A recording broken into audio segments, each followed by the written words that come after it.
Did you ever think it was possible to get news and biblical reminders at the same time?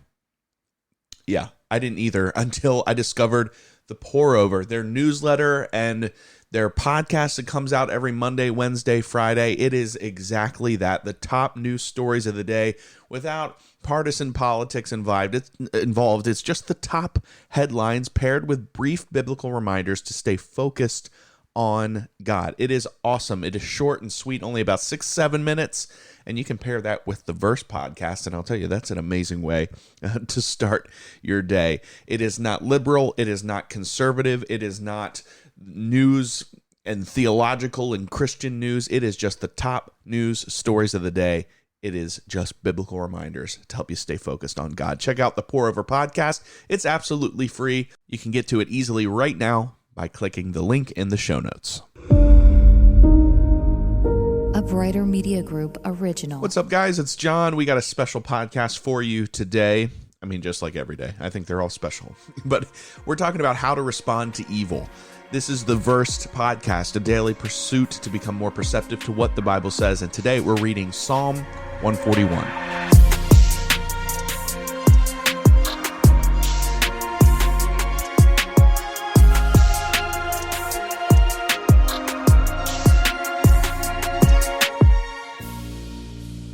Psalm 141 gives us a practical example of how to respond to evil.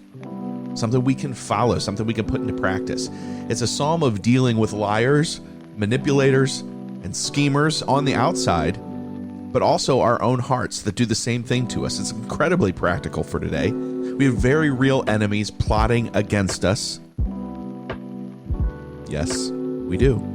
Our own hearts deceive us too. Our feelings, our emotions, they change all the time. We can't and should not trust them to lead us. We need psalms like this one, Psalm 141, to point us toward the Lord because we need him to be our focus and our leading to get through this life. It is vital as you read and study the Bible to get historical context, cultural, scriptural, biblical, same thing. So we're going to do that now for Psalm 141. At this time in Israel, Saul is the king of Israel, and he's a miserable king. The nation is going to ruin. Outlaws are roaming the countryside. They're going into deeper debt. There's discontentment and distress in the country. But as all of this is unfolding, David, who would be the future king, continues to grow in popularity. You may remember the scene when David comes back in from fighting the battles, and people would say, well, Saul's killed his thousands, but David has killed his tens of thousands. In other words, David was a much more successful military leader in fighting for and defending Israel than Saul was. And of course, Saul becomes jealous of this and his popularity, and then Saul begins a plot to kill David. He goes crazy, and he literally runs David out of the country. And it's likely that this psalm was written while David is hiding in a cave as Saul is trying to chase him down and kill him. So here you have David, an imperfect man, certainly, but righteous. And we're going to see that. He confesses his struggles with sin and his shortcomings, but he knows God's anointed him to be the king one day. But he also knows that he can't overthrow Saul. That's not his place. God will have to remove Saul.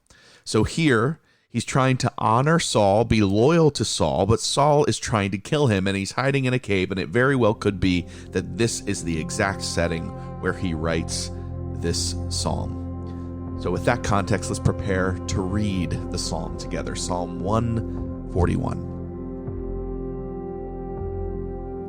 O Lord, I am calling to you. Please hurry. Listen when I cry to you for help. Accept my prayer as incense offered to you, and my upraised hands as an evening offering. Take control of what I say, O Lord, and guard my lips. Don't let me drift toward evil or take part in acts of wickedness. Don't let me share in the delicacies of those who do wrong. Let the godly strike me. It will be a kindness. If they correct me, it is soothing medicine. Don't let me refuse it. But I pray constantly against the wicked and their deeds. When their leaders are thrown down from a cliff, the wicked will listen to my words and find them true. Like rocks brought up by a plow, the bones of the wicked will lie scattered without burial. I look to you for help, O sovereign Lord. You are my refuge. Don't let them kill me. Keep me from the traps they have set for me, from the snares of those who do wrong. Let the wicked fall into their own nets, but let me escape. Just like David, this is beautiful, humble, practical, and a wonderful example of right now of how to respond to evil. Let's break this down. There are 4 specific ways that we can pull from Psalm 141. And the first is worship.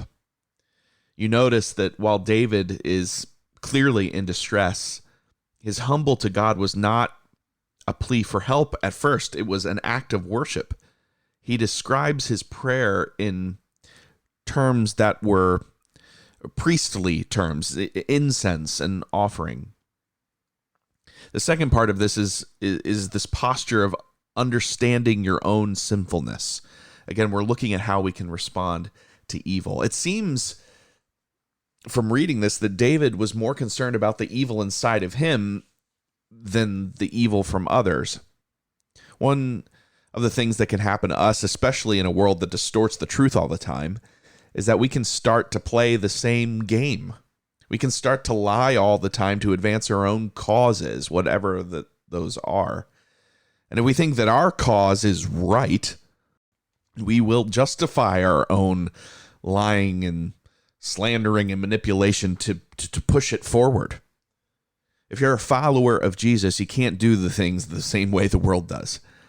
You can't get down in the mud. You can't play the same game. We're playing an infinite game, and David knows this.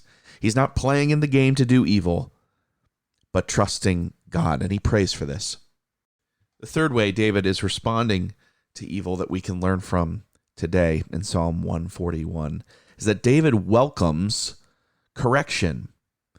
He's welcoming the rebuke of the godly or the righteous, and he views it as something that would be good to his soul. And when I read this, I was like, wow, who around me, A, would have the courage to do that for me? B, do I have the courage to do that for someone else? But C, would I actually humbly receive correction? I admit times I can be defensive myself, maybe even feel like I'm righteous in my defense of myself, but really, really important there. And lastly, as we look how to respond to evil, that David teaches us in Psalm 141 to focus on the Lord. David offers a beautiful prayer that we can also repeat every day. When trouble is surrounding you, keep your eyes on the one who can deliver you from those troubles or through those troubles. You can pray this too. My eyes are on you. You are my refuge.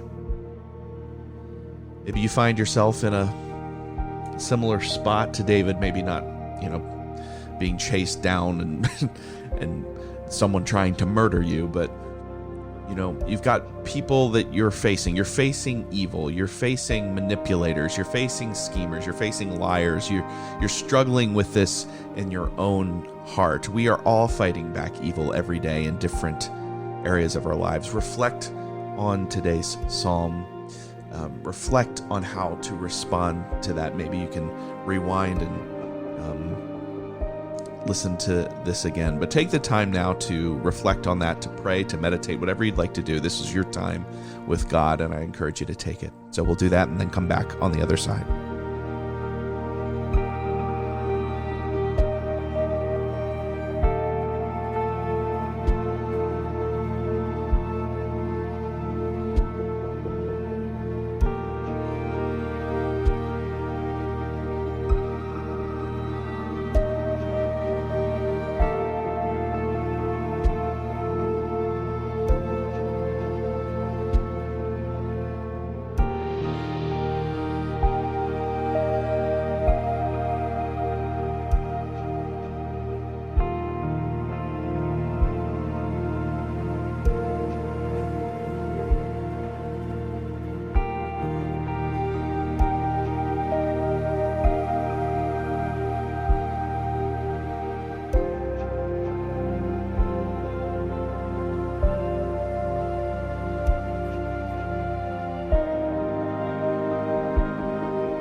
As always, you're the best. You're the best because you listen to the Verse podcast, and I'm so grateful for that. Everything you need to know, all the resources I use to put these podcasts together, they are linked in the show notes. I always encourage you to do your own study and not take my word for it. I am not a pastor. I am not a teacher. I am simply a student trying to figure out what the Bible says. And I encourage you to go on that journey with me and do that on your own. Like I said, everything in the show notes. Make sure you check that out. My social media is there as well. And if you wouldn't mind, if you have not yet, follow the podcast and leave a rating and a review. That helps the podcast grow. It helps more people see it, and really helps us improve the podcast. So thank you so much. Hope you have an amazing day. Make hope louder, and we'll talk tomorrow.